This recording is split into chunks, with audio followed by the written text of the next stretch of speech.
And the Grenadines Association of Toronto, Inc., in collaboration with Beckwith Social Organization, Union Island Cultural Association, the Toronto SVG Consulate Office, Toronto SVG Support Group, present 2018 SVG Independence Celebrations.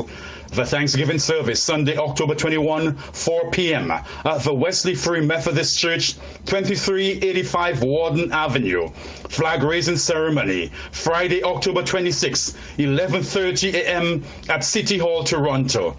And on October 27, it's the gala under the auspices of SVG Counsel General Mr. Fitzgerald Huggins at Estate Banquet and Convention Center, 430 Nugget Avenue.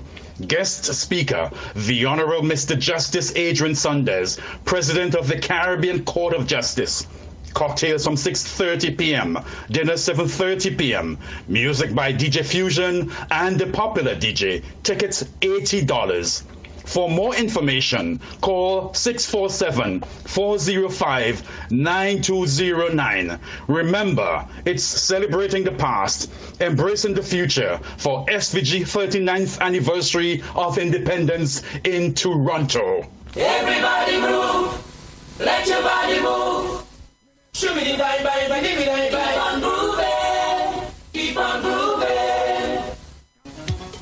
Nice Radio presents Healthy Vibes, a live health education program aired on this station on Saturday mornings. Healthy Vibes looks at the total person, physical, emotional, social, and spiritual, with emphasis not only on diseases and conditions, but also on the importance of individual, family, professional, and political responsibilities to health and well-being.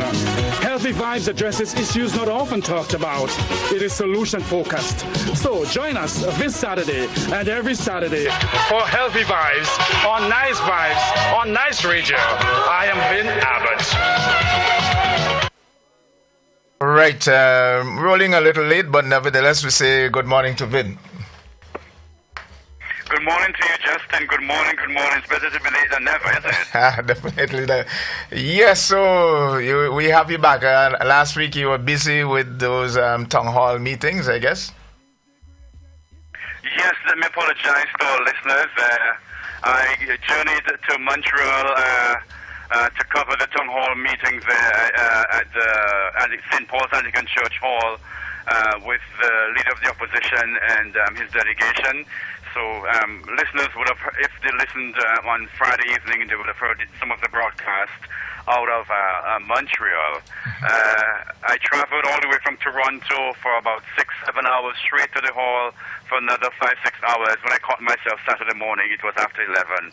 Reminded me that I am, not as young as I used to be, like you, Justin. I hear you.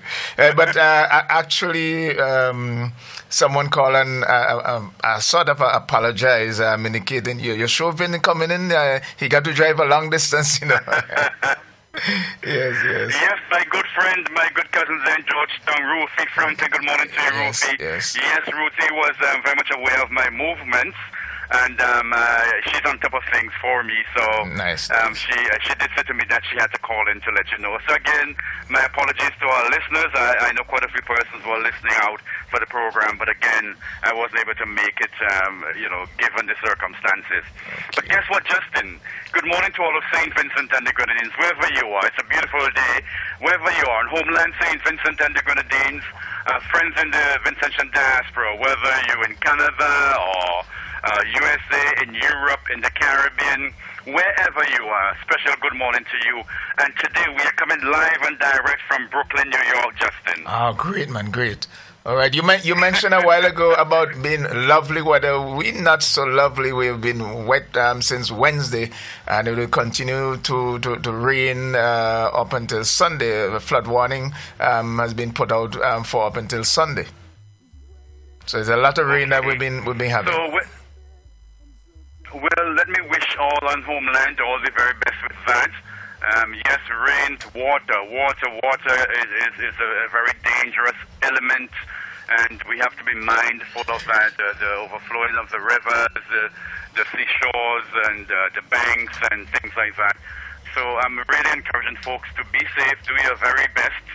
to avoid injury and harm to self and death in all of this.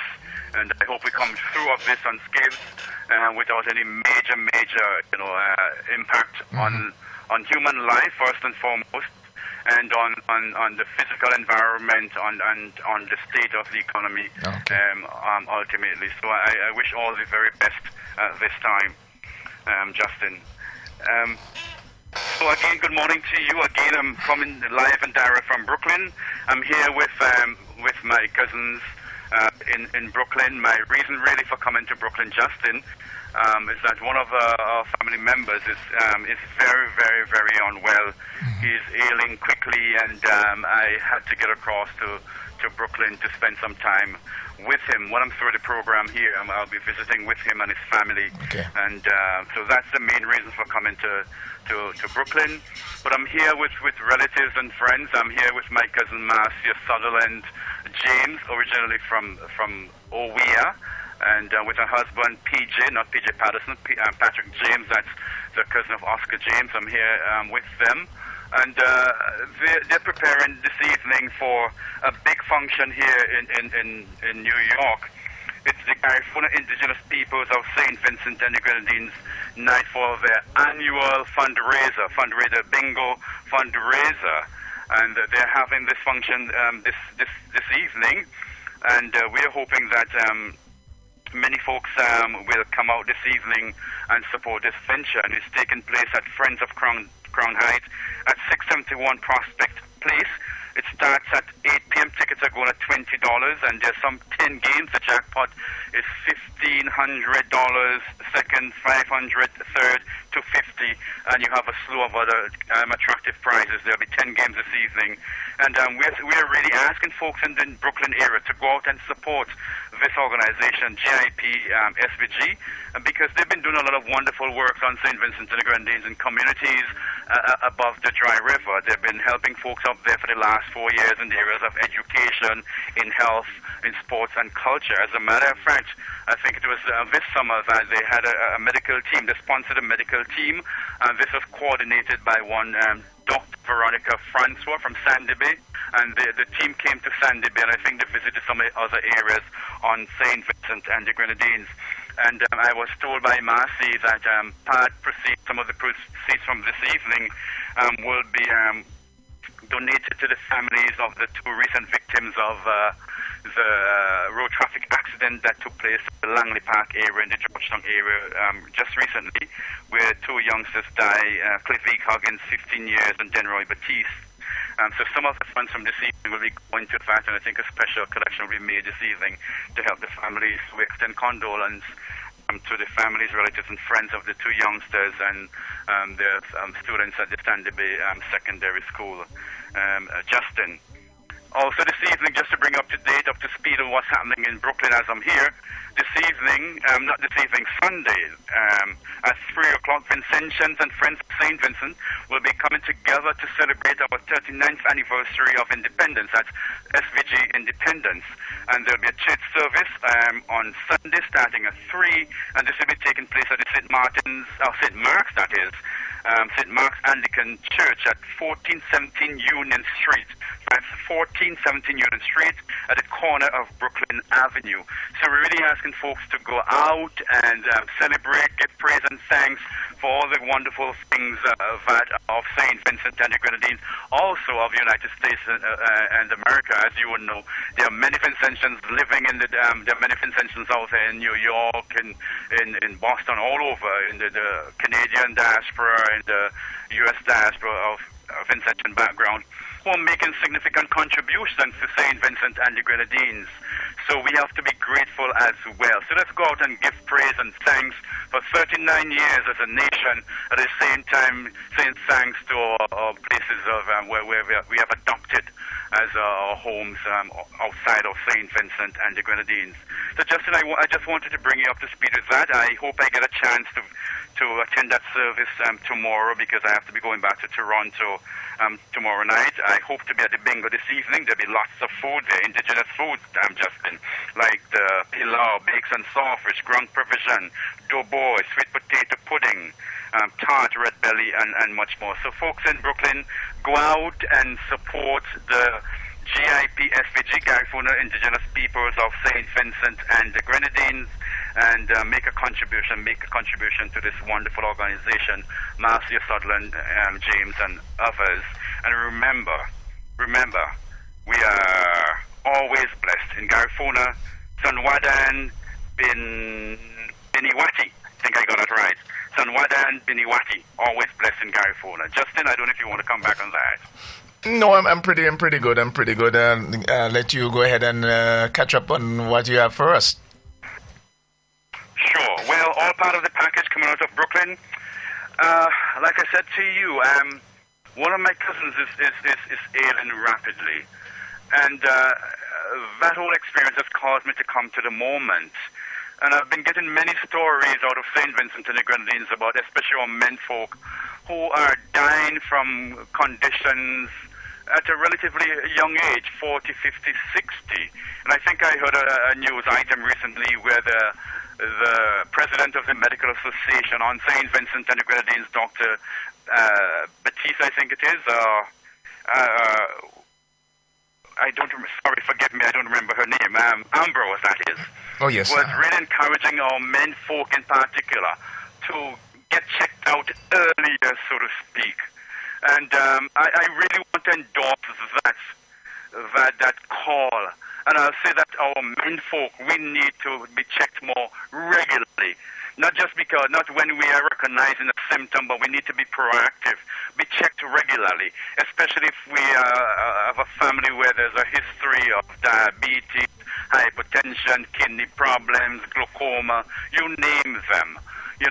These things are really wreaking havoc on our men folk on St. Vincent and the Grenadines and in the Caribbean generally. And in North America, as a black people, we are more prone to things like diabetes and hypertension. We are also more prone to cancers like prostate cancer, things like that. And I think it's important for our men, especially at this time we're talking independence, 39 years.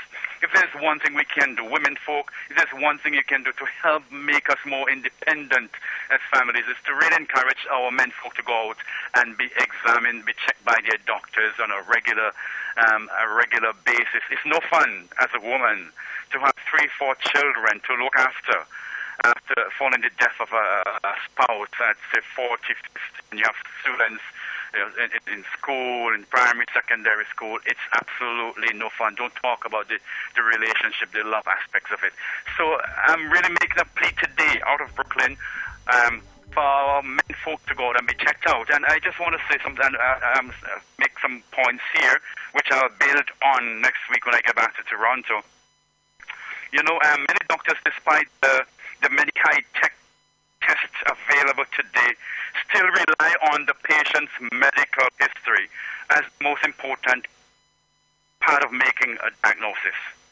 Today, let us look at the physical examination. So let's start today by looking at the physical examination, and we'll continue next week into other areas related. Now, after taking your medical history, your doctor usually performs a physical examination. Let's explore a wee bit more. Stay with me now, please. Now, a physical examination may take the form of a complete examination, a head-to-toe type of thing, like the one done during your first visit with a new doctor, or your annual checkup, yeah? Say some workplaces demand that their workers have a physical examination, so whatever it is, that's what we are talking about here. In most cases, though, only part of the complete examination is needed, like when you visit a doctor to follow up on a particular need. So if you have a headache, you might just go and check your doctor, what's going on here because I don't understand it. That's different. But be it a complete or physical examination or follow-up checkup, for many persons, being physically examined by a doctor is not the most pleasant of experiences for a host of reasons, yes? For example, some folks live with a condition called the white coat syndrome. For fear of getting bad news, some people become terrified, anxious on visiting with their doctor. This anxious state is often marked by an increase in the patient's blood pressure. For some folks, the fact that At times, the doctor examines parts of your body that have nothing to do with your presenting symptoms is often concerning. It might help to know that a symptom in one part of the body could be caused by a condition affecting another part of the body. So, for instance, you may have a breathing problem. More than likely, your doctor will examine your lungs. Would you be surprised if your doctor examines your feet as well? Of course. But guess what? Difficulty in breathing can be caused by heart failure. It is not uncommon for heart failure to contribute to a buildup of fluid in your lungs, your legs and feet. Got the picture? Stay with me now. Some aspects of the physical examination, like, say, and men, listen here, guys, listen here. Like, say, a rectal examination, anal examination, as when the doctor is examining the prostate in men, can be uncomfortable. I'm talking here about the digital rectal examination. It's a good way. It is a sound way of men getting checked. Yeah, when it comes to prostate cancer, an early way to treat. In an effort to reduce some of the discomfort, it is recommended that you take slow, deep breaths to help you relax your muscles. This, according to Dr. Anthony Kamaroff of Harvard Medical School, tends to help. Friends, let us not fool ourselves. The physical examination is private and sensitive. This is particularly true when it involves the sex organs. For example, some women dread the vaginal examinations, having a vaginal spectrum being inserted in them. A vaginal spectrum is a metal or plastic instrument placed in the vagina to allow the doctor to see the walls of the vagina and the cervix. It also allows the doctor to do a pap smear to get sample cells to be examined under a microscope. In all of this, the good news is that your doctor is a professional. He or she is trained to do physical examinations as needed, appropriately, with respect and sensitivity. It is therefore very important for us, in our interest, to have regular medical examinations, starting with a sound physical examination. I will continue next week on this topic. I think it's important for us attention to this issue. Too many of us, especially our men folk, our brothers and sisters, our fathers, our spouses, are dying because they fear going to the doctor and they wait until it is too late. Let us not make that mistake, my friends. I'm begging you. Justin? Oh, yes, and certainly that's good information and timely advisory that we check our health. You know, Vin, I often say, Please. we pay more attention to our vehicle. We spend a lot of money making sure the vehicle look hot and nice and all. But when it comes to our health, we sometimes we slip up a lot in it. Justin, I'm happy you said that and I didn't say it. Because I am not prepared to take the backlash on this from folks back home. But you're so correct. I've seen it with my own eyes. Where guys pay closer, like you said it well. If we want to put the efforts and the monies and time into caring our bodies, the way we do our vehicles and other things around us, the bling bling type of stuff, I think many of us will be better off. I agree with you 150%, my friend. I think that's I couldn't have said it any better, Justin. All right, man. Okay, so that's it for today. That's it for today. All right, I will continue with the examination, the physical examination next week. Like I said, I'm in Brooklyn. I'm hoping to be at the bingo this evening with DIPSVG, guy from the indigenous peoples of St. Vincent and the Grenadines, and I'm hoping to have fun, but at the same time, the first order of business is a visit with my relative. Good. I'll be doing that very shortly. And I know lots going on in St. Vincent and the Grenadines. I heard of an unfortunate incident there. Again, I don't know. I haven't had permission to speak about it from the family, but of a teacher who got ill in the classroom and is in the hospital struggling for his life. Oh. And that's something that I would address Okay. in another program. Yes. But I lift him up as well to do with all other Vincentians. administrations and the students of that school, Justin. Thank you so much for making it possible, and have a great one. Stay dry, be safe on the road, my friends. Whatever you do, let us ward off all the potential harm and damage and from rains and waters and so on at this time. Okay, man, you have a good one.